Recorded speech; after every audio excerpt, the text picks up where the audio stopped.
my name is Mr. Smith, and I'm the band director here at Maplewood. And this is an awesome time in the school year because do y'all know we're almost to summer? Like it's right there. You can feel it. The weather's nice. It's perfect. How many of y'all got some plans this summer? Vacations, hanging out, sitting on the sofa eating Cheetos, doing nothing? Yeah, that's my plan. Well, I'll tell you this, it's also an incredible time of the year because it's also a time of opportunity, and we're going to talk more about that. But I want you to think about this, that nothing is as powerful. And there's a lot of things that we run across on a daily basis, but there's nothing as powerful as a changed mind. Meaning, you know, you can do a lot of things in life. You can change your hair, the color of your hair, the style of clothes you wear. You can change the grade you're in. You can even change the school you attend. You can even change your address to anywhere in the U.S. But if you don't make a change within yourself, then all that stuff really doesn't matter because what's inside of you is the utmost, it's the most important thing. So real quick, before I get into anything else, I want to do a little litmus test. I want to do a test real quick. I want to see exactly what I'm dealing with, who I'm dealing with, what your guys' level is at. So I'm going to try something real quick. I need you to say all in with me. One more time, let's try it. We're going what? Okay, we're talking about going what? Man, y'all are good. We're talking about going what? All in, A-L-L-I-N, all in. What does that mean? Well, I'm glad you asked. So, this is what I'm going to do one more time. I need you to say it nice and loud. I'm looking for the best person, real quick. We're going what? Wow, that was good. Now you guys can't see, but there's somebody, like, he went all in just now. Like, it frightened me. It was scary. It was a whole nother level. Ingram, I want you to come up. Y'all show some love for Mr. Blaine Ingram. Come on, Ingram, come on. He did it. He did that thing. Man, he was like, I saw his tonsils and everything. He was like, all in. He was 100. He was all about it. So there was a young man that lived a long time ago that reminds me a lot of Mr. Ingram. He was a young man who wanted to be successful. He wanted more out of life, and he had some aspirations. You know, he wanted some of the finer things in life, that nice house and the car and the prestige. He wanted to travel the world. He had some goals. Everybody say goals. Yeah, he had some stuff he wanted to do. And everybody kept hearing him talk about this. They're like, man, we hear you talking. You're always talking about the stuff you want to do and how you want to be better and take it to the next level. You need to go see the expert. But they didn't call him an expert. They had a special word for it. This is a real word. It sounds silly, but it's a real word. They said, go see the guru. And now, how many of y'all ever heard that word before, guru? Yeah. So that's somebody that's a master at what they do, a master at their craft. So he said, go see the guru. So let's pretend Ingram's that dude. I want everybody to say, go see the guru. So say, go see the guru. So, you know, after a while, Ingram's like, man, I need to go see this guru. Because, man, he seems to be the stuff. He seems to be top shelf, first class, next level. I'm going to go ahead and see him. So he goes to this conference, this business conference where the guru is at. And he makes his way through the crowd, and he approaches the guru. And the guru is impressed by the young man. He says, hey, nice to meet you, young man. I can see you got a lot of potential, aspiration, a lot of talent. And the young man said, hey, guru, I want to be like you. I want to have the things you have. I want to be successful. The guru looks at the young man and says, so you really want to be successful like me? He says, yeah, I want to be successful. He says, okay, good. I want you to do this. I'm about to fly out of town, but tomorrow morning I want you to meet me at 5 a.m. at the beach. He said, at the beach? What does that have to do with business? That's crazy. But because he wanted more, everybody say all in. All in. That's what he said. I'm going all in. So he shows up at the beach 5 a.m. that morning. 5 a.m. And he shows up and the guru says, come on, man, good to see you. Let's go. It's time for us to learn the secret of success, because that's what he wanted to know. The secret of success. It's a secret, y'all. And he wanted to know it. So they began walking, and they started walking into the water. And he's like, man, this is crazy. Hold on, man, hold on. And he said, I came out here to be successful. I didn't come out here to swim. He said, man, look, I'm about to show you the secret of success, but I need you to trust me. Do you want to be successful? And he said, I do. I like him, man. He's on it. So he's walking, we're walking. At this point, now the water has gotten up to our stomach. And now he's thinking, this is crazy. I can't swim. I'm out here. It's dark. I'm with this dude in the water. My mama don't know where I'm at. I just want to be successful. And he starts to back away, and the guru says, hey, do you want to be successful or not? He says, yeah, I do. He says, well, you got to keep going. Everybody say, all in. All in. So he's like, man, I got to go all in. So he keeps going. Now the water is up to his chest. It gets up to his chin, and he's thinking, man, I got to get out of here. But before he has an opportunity, you ready, man? You trust me? You trust me? See, you trust me, okay? Before he had an opportunity to think about anything, all of a sudden, the guru throws him under the water. And he's like, no, and he holds him down, and he holds him down. And he's like, man, he's trying to get up, he's trying to get up, but the guru keeps holding him down. And he's like, this is crazy, I'm under this water, and this old man is holding me out here, and it's like 5 o'clock in the morning. Finally, when the guru thinks he can't take anymore, he allows the young man to come up. Now the young man's upset, he's mad, he's embarrassed, he's hurt, he's scared, he's angry, y'all, he's mad. And he looks at the guru and he says, what's up, old man? What was that all about? And he said, I just taught you the secret. You can thank me. He said, thank you? I'm gonna thank you, all right, man. You just tried to drown me. He said, no, wait a minute. Let me ask you one question. When I was holding you down under the water, what was the one thing that was on your mind? And the young man thought about it. See, some of you, I heard somebody say it already, some of you already got the answer. He said, when I was holding you down, what was the one thing? You didn't think about hanging out with your friends. You didn't think about Snapchat. You didn't think about Twitter. You didn't think about your favorite show. You didn't think about pizza. You didn't think about nothing. You had one thing on your mind. What was that one thing? Getting that next what? Breath. You were thinking about the air. And he said, that's the secret to success. When success to you is as important as your next breath. Because he fought to try to get that next breath. Man, he was fighting. You saw him. He was trying to get up. Nothing could stop him. Matter of fact, he broke his way and fought his way up to get the air. When you are that desperate, when you're that hungry to be successful, everybody say hungry. Yeah, you gotta want it. When you want success as bad as your next breath, then no one and nothing can stop you. Y'all give Ingram a hand. Thank you, Ingram. Everybody say all in. That's what I'm talking about, going all in. When you step into a challenge and you continue to push yourself, even though it's challenging, then something happens to you. It's like when you go to the gym. If you go into the gym and you keep pushing, something's going to happen to you. You're going to transform. Some of my fellas know what I'm talking about already. All of a sudden, you're going to look a little different. You're going to be a little stronger. Why? Because you pushed until there was transformation, until you transform. The same is true not just with our muscles, but also with our mind. You've got to get to a point where you use your mind just like a muscle or anything else, that you're constantly trying to grow it. We succeed when we push ourselves. Sometimes you see somebody that's successful. You see somebody that's like a guru, and a lot of times you say, wow, man, look at that person. They're first class. They're like a 4-star. They're on a whole nother level. They're this, they're that. They're amazing. But remember this, people often are rewarded in public for what they've worked on for years in private.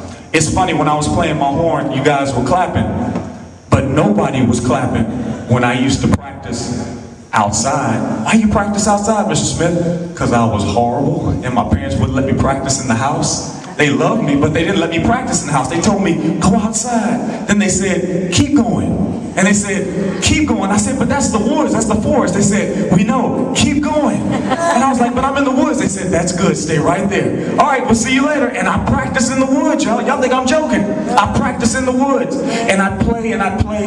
And I finally got myself better and better. And eventually I worked my way back. Folks, they see the shine, they see the horn, they see the shine, but they don't understand the time that I had to grind and work on that. It didn't happen overnight. I had to put in the work. It didn't just happen overnight. Now, eventually what happened is my parents, they heard me playing one day and they opened up the door and they said, hey, why don't you come in? Y'all, that was huge. That was huge. When they opened up that door, that was better than any award, any Grammy, anything that I had ever or would ever win later. And that's because I decided to go all in. I went what, everybody? All in. Man, I like that y'all with me. Let me ask you this. How much time do you have left? I'm not talking about in school today, but how much time do you have left to decide to go all in? Not a lot. Somebody said not a lot. We don't even know. Nobody knows. Somebody asked me a while back, they said, hey, Smith, why do you you teach the way you do? Why are you so intense? Why are you so passionate? Because I don't let people quit. You know what I'm saying? If somebody comes in, I keep working on them. Sometimes I get on, sometimes I might even get on my students' nerves because I'm always challenging them to do better. Why do you care so much, Mr. Smith? I'm going to tell you why I teach the way I teach. I teach the way I teach for Eddie Ray and for Reggie Garrett. Now, you don't know who these folks are, but I'll tell you this. Eddie Ray was a student I had a long time ago when I taught at a different school. And he was a good student. Was not the best musician out there, but he was a very good student. He always wanted to get better. He'd come in and practice when nobody else did. And one day we had this storm that came through town. It was a hurricane. We've had hurricanes that come through. And school got canceled that day, obviously, because we had a hurricane. Yeah, y'all listening. Good, you're tracking with me. Good. So we had a hurricane, and we didn't have school that day. But Eddie made a point that day, even though we knew the hurricane was coming, he ran to the band hall like many of you guys do, and he said, man, Mr. Smith, I got to get my baritone. I got to get my B-tone is what we called it. He said, I got to go get it because I got to practice. Now, he wasn't the best. I'm going to be honest. I don't know that Eddie ever made first chair. I don't know if he ever made first place. But it didn't matter to him. He just enjoyed putting his best. He enjoyed going, what, everybody? All in. And that's why I enjoyed teaching him so much. Well, the hurricane hit. We couldn't come back to school. Eddie got his baritone out and he practiced. And then he went out and rode on his four-wheeler. And what happened was, when he rode on the four-wheeler, there was a tragic accident, and long story short, Eddie passed away. Now, I had to play at his funeral. I've had a lot of difficult things I've done in my life. I have to be honest with you. Playing at my student's funeral was probably the hardest thing, the most difficult thing, the most gut-wrenching thing I have ever had to do. Because not only was he my student, but he was a wonderful, wonderful young man. And I remember being at the funeral, just thinking, man, this is such a loss. What was all this about? And his grandma came up to me, and his grandma handed me this. She said, I want you to have this. She says this was the last thing Eddie did before he went on that four-wheeler. And it was so special to him. I want you to keep it. Now, I'm telling you this because in life, you can't just do stuff. You just can't wake up and decide you want to be awesome. I got some students that are in the NFL right now. They didn't just wake up and decide they want to play NFL football. They had to have a why. Watch this. Somebody asked, Mr. Smith, why is this so significant? This is my why. This is why I teach the way I teach. Listen, I got a lot of awards in my office, and I'm not saying that to impress you. I'm saying this to impress upon you the fact that I have a lot of stuff, but there's one thing that sits higher in my office than anything else. If you ever come in my office, I have a big file cabinet, and at the top of everything is Eddie Ray's folder. And many of you have been in my band hall, you've been in my office, and you may have seen this and not understood. See, sometimes things don't look impressive, but they have a lot of value. This is my why. This is why I do it. It reminds me that tomorrow is not promised. That if I don't go, oh, I thought I had you. If I don't go today, I may not be able to go tomorrow. So it's important that I always go in everything that I do. That's the story of Eddie Ray. Now this next thing, that's another student. I told you I teach for folks like Eddie Ray. I teach for Reggie Garrett. Reggie was a fantastic student. Now, some of y'all don't think I can play. Now, I'm gonna be honest, I probably can't play full court anymore because I'm old, I'm getting old. But there was a day, man, don't mess with me. I'd put a hurting on you on the basketball court. And we used to have this student faculty game. And I played against the students, they didn't think I could play. And man, I lit them up like Steph Curry. I lit them up, and I kept this picture because it was so much fun. We'd enjoy those games so much. And you can see Reggie's right there. He was talking a bunch of noise, but he was a good kid, 4.0 student, very mannerable, but he was competitive. He's like, man, Smith, you can't beat me, Smith. Smith, I'm starting on the team. Smith, I'm gonna be on district. I said, all right, man, let's meet. And we met on the court, and you see the picture. Picture's worth 1,000 words. I had to go up on that. I had to go up on him. I had to go up on Reggie. I had to show him what was up. Now, you guys, some of you may not be able to see, but I'm gonna go ahead and tell you right now, I had to throw it down on him. I had to. He was talking noise, so I had to go what? I had to go what? And we laughed about that. We had a good time. By the way, I won. It was great. We had a good time, and we laughed about it. I always pick with him about it. And then what happened is I left that school and I returned to Maplewood. I came back here, and I kind of lost track with Reggie, but I kept in touch with his progress. See, he was a 4.0 student. He was an incredible athlete. He was being recruited by a number of different schools. Matter of fact, he was being recruited by his friend, Earl Thomas, who is now Seattle Seahawks, all-pro safety, fantastic individual. He was trying to get him to go to University of Texas. He had another friend trying to get him to go to Florida. He would have been there with Cam Newton when Cam was there, and Tim Tebow. He would have been there. He was that good. He was one of the top quarterbacks in the state of Texas. And in his senior year, they had the perfect opportunity to win the Texas State Championship. This was the most stacked squad they had in years. They hadn't won the championship since '86. This was going to be the year that they were going to go. I like it. He's on it. That they were going to go what? And man, everybody in the whole town, it was a small town, but they were so excited. They were stoked about it. And on the last play of the last game, before the playoffs, Reggie threw this beautiful spiral. It was tight, y'all. Wide receiver caught it. Touchdown. Crowd goes crazy. Reggie walks to the sideline. He collapses. Before, and I wish I could tell you the story ended better, but before he made it to the hospital, Reggie Garrett was no more. He passed away. And it was one of the most tragic things that had ever happened in that community. Matter of fact, it was so tragic that even though I was teaching out here and I hadn't really talked about anything, I made the trek back to that town and we had an incredible memorial service for him. But it was so sad because a life was lost, and obviously that team, they didn't do anything that they thought they were going to do because the quarterback was no longer there. Well, a few years later, I went back to that town.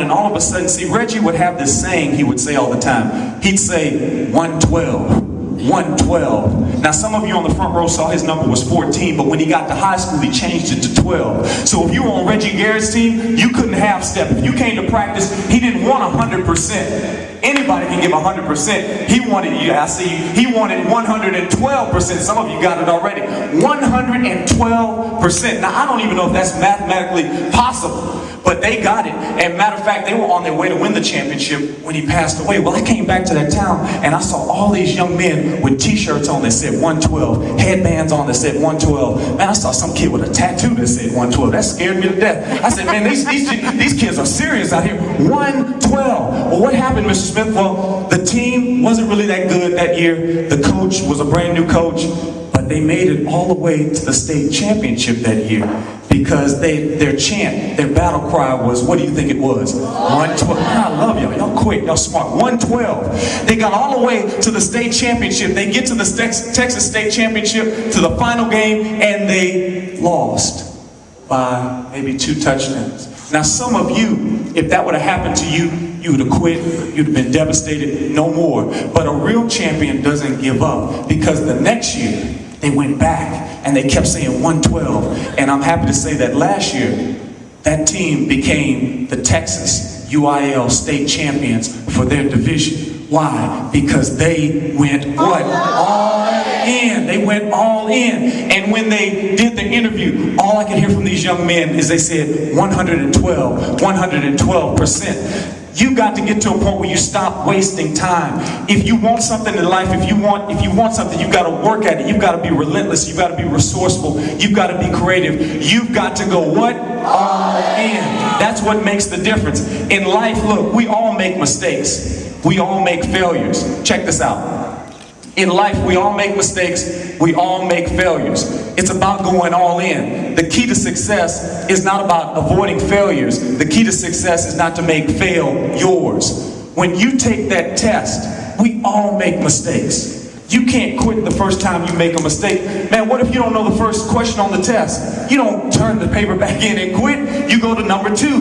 Well, remember, Mr. Smith, I said, I don't even know number 2. You keep going, because eventually there's been so much that's been invested into you by parents, by teachers, by your friends, that there's so much in you. Eventually you're going to hit it. You're going to get that thing. You're going to get that understanding. But it's important that you don't make failure yours. Don't be identified by your failures. When I played my horn, I've made hundreds of mistakes on this thing, but not one of you applauded the mistake. You applauded the success. There's success inside each and every one of you. Each and every one of you have incredible potential, but you've got to get to a point that you go, oh man, I love it. You got to get to the point that you go what? of successful people have what I call identity crisis, meaning that they can't go all in because they focus more on their shortcomings, they focus more on their failures than they do their successes. But a winner can put those things aside and keep pushing on and claim that success that they're trying to do, whether it's on a test or whether it's anything else in life. What that power is that I just talked about, I can't say, but what I can say is that it exists in every single one of you guys. Every single one of you have that type of potential. And it's not just about school, this is about life. There's greatness in this school because there's greatness in you. And next week is not a test. Next week is an opportunity for you to show what you know and what's inside of you. Being able to focus yourself, being able to go all in and use your mind at any given point of time, that's going to be the key for us being successful. I can't wait till they recognize and applaud Maplewood Middle School for their increased scores and for their incredible output on this test. You've got that ability, and I think you have that ability unlike any other school in this district. We can do incredible things if we go. If we go. Next week, again, that's our opportunity for us to show what we know. Most of us go through life holding back. It's like we're driving a car, but we got our feet on the brakes. But you got to let go. I want to challenge you. Matter of fact, I want to dare you. I want to dare you to go what? I want to dare you to go what? Today, we're focusing on you. It's about you convincing you. That's why I'm having you say it so much, because it's not about me. I can't do it for you. Matter of fact, I wasn't planning on doing this, but I want my folks back here, hold up those signs for me. In my class, we had these signs up, and one day, y'all keep the signs up until I point to Sanchez and you put yours down. Everybody keep theirs up. We were teaching a song. It was my first year here, and the band, they were okay, but man, it wasn't good. I'm not even gonna lie. And I had my band director come in to help and work us, and he got on the podium, and he's a big man. He's scary. He's about 6'6", and I was already kind of intimidated. And he got in front of the band, and he conducted the first note, and they played, and all of a sudden the end fell down, and it was. Oh, some of you got it. It was. So the next year, I put the end back up. True story. Put the end back up. He came back again. He conducted the band. Kid you not, the end fell down, and it was. Oh, it was what? True story, we switched band halls. I put duct tape on this thing. We got up and I conducted the band this year, that year, and then all of a sudden the end fell, and it was still. So I said, man, I ain't playing this year. I got Velcro. I put Velcro on it. It hadn't fallen down since, but it showed me something. Watch, put that end down. I can be the best in the world. Your teachers can be the best. We can help you be your best. We can help you aim for success. We can help you demand excellence. But even if we do all that, it's still going to be, until you convince you to. And it's so ironic, put the B down. It's so ironic that you can't have that unless you have the word and. What does that mean, Mr. Smith? We know about synergy, some of us, leader and me. We know that we got to do this thing together. It's not about you, it's not about me, it's about what? We. It's about we working together. Thank y'all. Y'all give them a hand. Y'all give them a hand. We're talking about selling yourself on your ability to achieve a goal, to achieve an objective, to be a game changer, to change your mind. That's the power of a changed mind. And this week, it starts with telling yourself, no matter what the stakes are. We got a high stakes test, but no matter what the stakes are, we're going what? But man, Mr. Smith, man, a lot is on the line, but we're still going what? Oh, but Mr. Smith, you don't understand. Last year I did a pros and basic, but this year we're going. Oh, but Mr. Smith, you don't understand. I never do good on these tests. Still, I'm going. I'm going.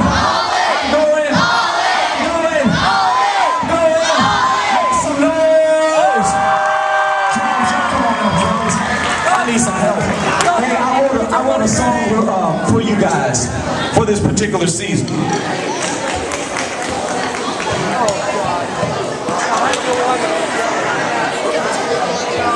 Oh, I got it. I wrote a song, and I need some help, man. I need some Ingram, man. You did good. Y'all give some love for Ingram, man. Give us some more juice. There you go.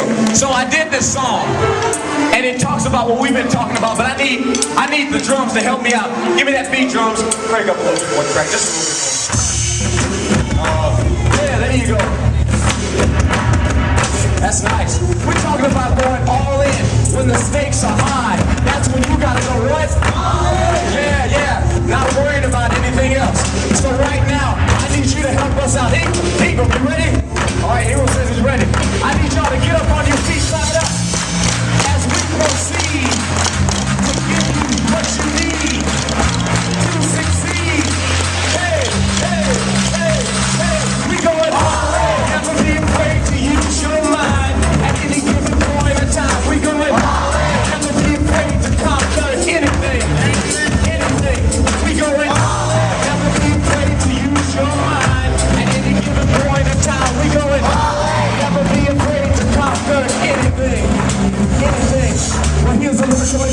to how nice I am. Tell your mother, father, sister, brother to Instagram. It's freestyle by Mr. Smith, man. You wanna know my plan to get the students up in here to clap their hands? Well, I'm a 4-star cause I stand out. I make you say, wow, yo, he's a stand-up. Won't find me sitting in no chair now. No time for the lame. I'm pushing my game, I'm making a name. Ain't nobody out here doing the same. My situation is home. My situation is vacant. Believe me when I say it, you know that I'm ready. I'm going all in on the block. All in on the block. All in, never stop. Can't stop, won't stop. Chasing great, never settle for good. I make a name, make a claim from my home in the wood. When you get with the end in mind, that's why we win. If you believe me, let me hear you say, all in, never be afraid to use your mind. At any given point in time, we going all in. Never be afraid to conquer anything. Now again, we're talking about high stakes tests, but at the same time, we have the ability to go all in. It's just a matter of you tapping in and changing your mindset. What are you talking about? We're talking about being your best, aiming for success. Hey, never settling for less than your best, and demanding excellence in everything that you do. Hey, don't just talk about it, be about it.